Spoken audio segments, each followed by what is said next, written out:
Hi children, welcome back to the grammar class. Now, you have already gained some knowledge about grammar topics in our earlier sessions. You already have a little knowledge about adjectives. You already have known about the nouns. You already saw different types of nouns in the lesson 1. Okay, now you are aware of nouns. You can classify the nouns from your earlier sessions and practice sheets that you are doing. Now, let us go with one more interesting topic which every child should know, because that helps you to identify a subject and a predicate. If you are able to identify a subject and a predicate, sentence construction will be very easy, children. If you are able to distinguish both of them, you can easily frame a sentence. Now, that's why today our topic is subject and predicate. Now, what is a subject? What is a predicate? Now, why is that we are calling a subject? And why is that we are calling a predicate? Let us go further into subject and predicate. Before going into subject and predicate, you know that every sentence contains two parts. Every meaningful sentence, which is a separate entity by itself, contains two parts. One is subject, one is predicate. If you combine subject and predicate, then only the sentence will be a complete sentence.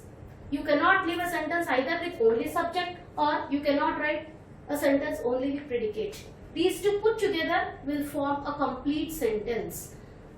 Please have a glance at the board, children. Every sentence consists of two parts, that is subject and predicate. A sentence is split into two, subject and predicate. Now if you see the example, Cordelia was surprised to meet Leah. Cordelia was surprised to meet Leah. Now I have written this sentence. I am telling you that every sentence has two parts. I am telling you subject and predicate.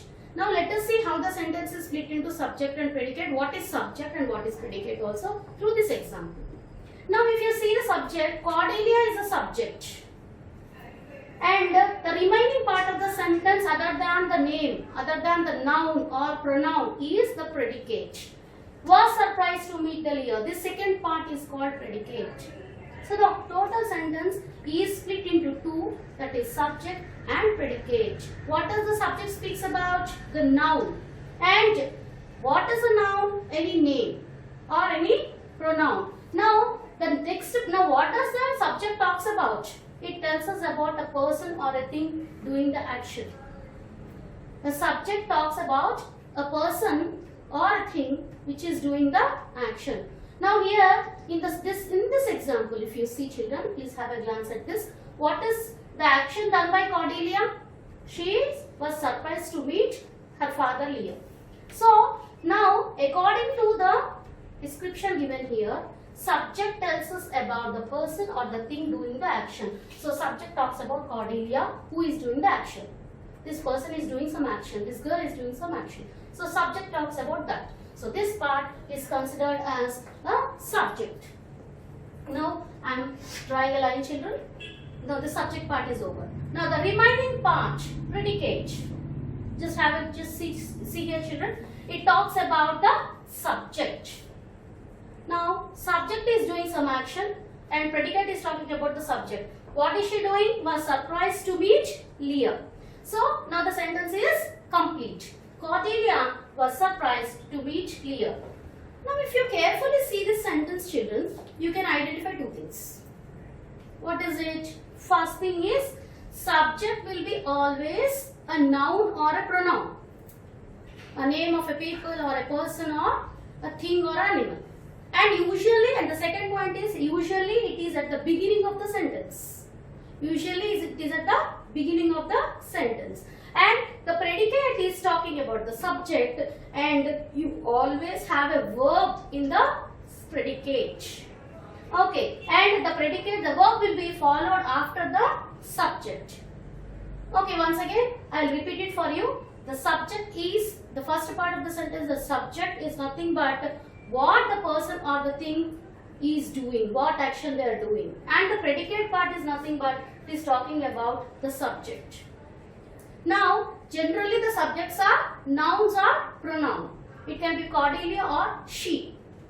But generally, where do we get pronoun? Once we write the name Cordelia was surprised to see King Lear. Then she was very happy to meet him. So in the first instance we cannot directly write the pronoun. So we have written the noun Cordelia and this is the subject. Then what is that she did? She was surprised to meet the father. So the remaining part other than the subject, whatever part is remaining in the sentence will form predicate. Okay, now there are many number of examples in your lesson 1 as a subject and predicate. Okay, the teacher is teaching the lesson. Now tell me subject and predicate. I told you noun. What is the noun in that? The teacher. Then is teaching the lesson. Whatever is left over after the subject part will form the predicate part. And what is the verb in the predicate part? Teaching. Okay, so usually a noun or a pronoun will be the subject and the remaining part will be the predicate and there will be a verb present in the predicate part. Now let us take example birds fly. It's only 2 words but it's a complete sentence. Yes or no children? Yes, you're right. It's a complete sentence. Birds is subject, fly is a verb and it is making complete sense. So it is a full sentence and it has a subject and a predicate. So you can try more number of sentences. Cinda is dancing. Cindy is a girl name. What is she doing? Is dancing. Okay, so now here also you can see that a noun is at the before and the next part is the predicate. And subject is talking about the person action done and the remaining is talking about Cindy. So the more you try to do the exercise, the more you can understand what is the subject and what is the predicate. The grammar more comes on practice rather than your theoretical part. Write any number of sentences. Okay, the King Lear asked questions to his daughters. King Lear is now asked questions to his daughters. Predicate. It's very simple. Once you identify the subject, the remaining part will become predicate. The n number of sentences you practice, you will be able to distinguish a subject from a predicate. Only thing you have to keep in mind is a noun or a pronoun will form the subject and the remaining part which is left over will be the predicate. The verb will be followed by it. And if you go into your textbook children, you have the subject and predicate and you can also do the exercise which is followed by it. You can underline the subject and predicate. Underline the subject part and write S under it and underline or box the predicate part and write P under it. So in this way you can do these sentences. This not only these sentences children, even from your lesson you can take some sentences and you can write subject and predicate. The noun will become the subject and the remaining will become the predicate. So I hope you will do more and more exercises to identify what is subject and what is predicate and get your grammar grabbed up. Have a nice day.